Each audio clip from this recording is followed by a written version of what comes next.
Good morning बच्चों। पिछले class में हम लोग नेफ्रॉन के रचना और कार्य के बारे में विस्तृत अध्ययन किए। डायग्राम के माध्यम से भी आपको बताया गया।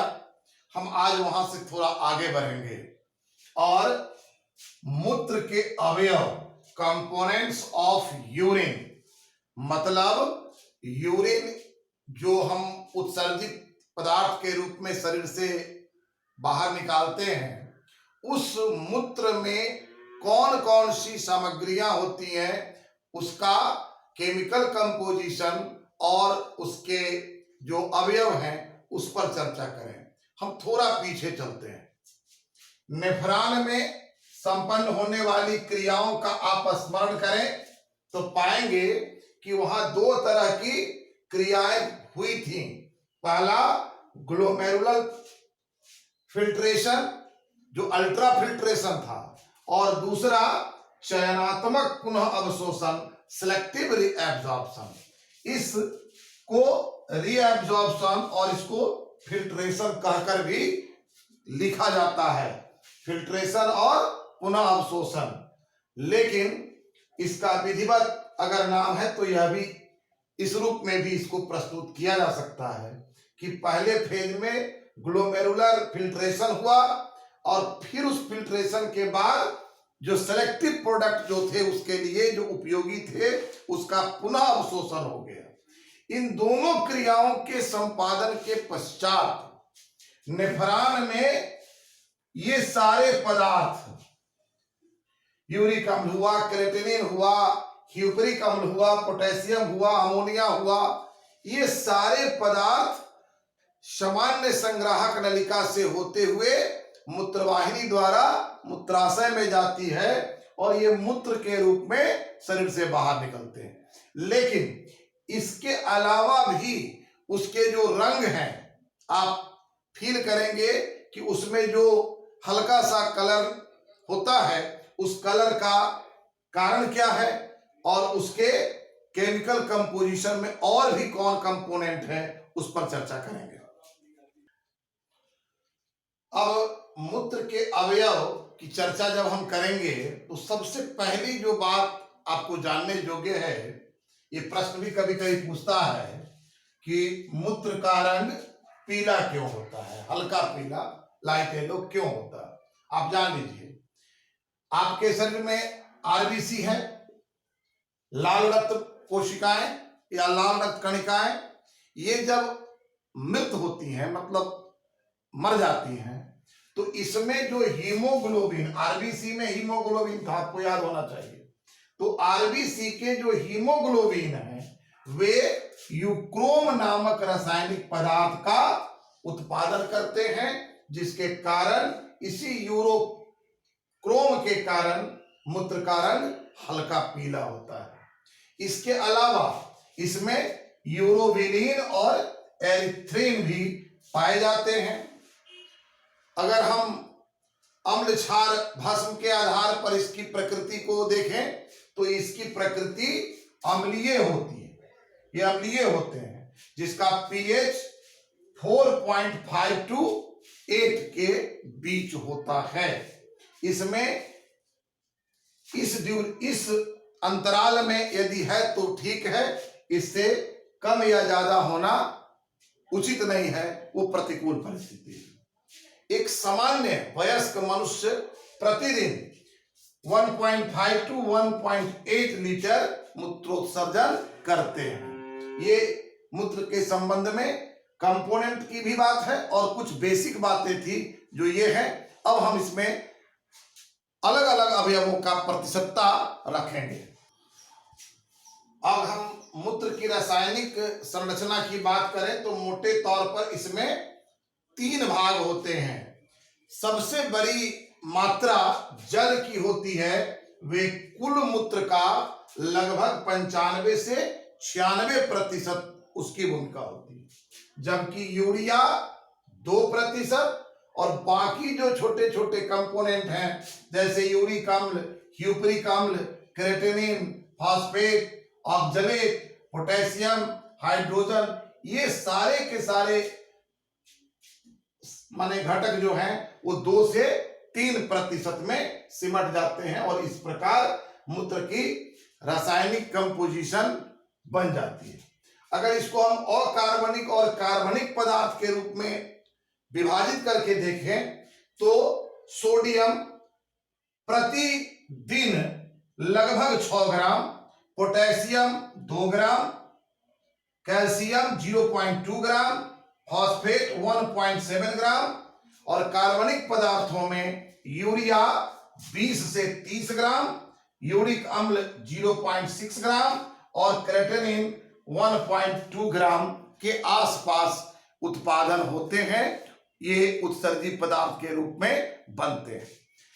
ये इतनी खतरनाक चीजें हमारे शरीर के अंदर बनती हैं और इन हानिकारक पदार्थों को हमारा वृक्क अपने रचनात्मक और क्रियात्मक इकाई नेफ्रॉन की सक्रियता से शरीर से बाहर निकालती है। अब एक प्रश्न यहां अंतिम चैप्टर के अंतिम क्वेश्चन के रूप में हम लोग देखेंगे, लेकिन यहां हम लोग चिंतन करें थोड़ा सा कि ये उत्सर्जी पदार्थ कब शरीर से बाहर आ रहे हैं? जब हमारा वृक्क काम कर रहा है, हमारी किडनी एक्टिव है और उसके नेफ्रॉन अपना काम सही कर रहे हैं। लेकिन एक परिकल्पना करें, कई ऐसे कारण हैं जिसके कारण हमारे वृक्क अर्थात किडनी अपना प्राकृतिक कार्य नहीं कर पाते हैं, वे अपना नेचुरल वर्क नहीं कर पाते हैं। ऐसी स्थिति में क्या हो सकता है? तो ऐसी स्थिति में आज हमारा मेडिकल साइंस बड़ी कुशलता पूर्वक डायलिसिस का नाम आपने सुना होगा, डायलिसिस के माध्यम से, जिसको कृत्रिम वृक्क भी कहते हैं, के ऑपरेशन द्वारा, उसके सक्रियता द्वारा संबंधित मरीज को, संबंधित व्यक्ति को लंबे समय तक जीवित रख रहे हैं।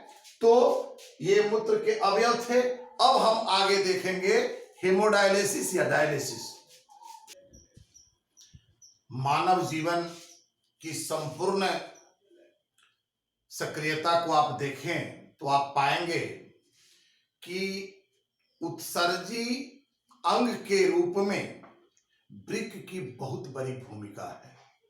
हमारे शरीर में जो पॉइजनस प्रोडक्ट बनते हैं, नाइट्रोजनस प्रोडक्ट बनते हैं, उसको शरीर से छानकर निकालकर बाहर निकाल देने में वृक्क की भूमिका है। लेकिन कतिपय कारण हैं जीवन में जिसके कारण यह वृक्क अपना नॉर्मल फंक्शन नहीं कर पाती है। अब ऐसी स्थिति में जब हमारे वृक्क अपना नॉर्मल फंक्शन नहीं कर पाते हैं, तब हम उसको क्या कहते हैं कि किडनी फेल हो गया।